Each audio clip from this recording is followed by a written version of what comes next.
I love the story of 2nd Chronicles 20. The people go into battle praising, and the enemy army is completely vanquished without them raising a sword. God never needed David's sword to deliver him in battle. God didn't need their chariots and mighty men.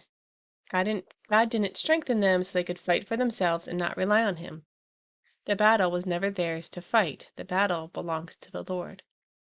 That's why you don't have to fight. That's why you don't have to defend yourself. That's why you don't need to set the record straight.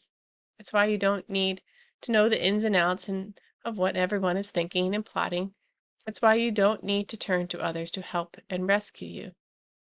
You have no battle. It's the Lord's battle. They are commanded to stand firm and see God's salvation. Moses was told he only needed to be still and quiet, that the Lord would fight for him.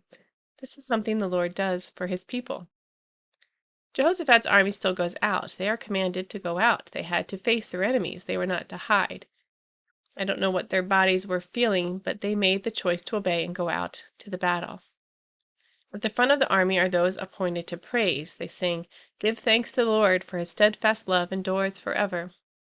It is praise to speak of the Lord's enduring hesed, his enduring mercy and loving devotion towards his children. Give thanks to the Lord, though, isn't exactly praise. It certainly acknowledges that the Lord should be praised and thanked, but it's a command. It was reminding the army of who their God is and what their response should be. And how did they have the courage to go out to battle praising? Before facing the battle, they faced the Lord. They gathered before the Lord in prayer and fasting and called on his name to save them. They acknowledged they were powerless and didn't know what to do. They reminded God of his word that he would save when his people cried out. They knew who their God was, and he was mighty to save.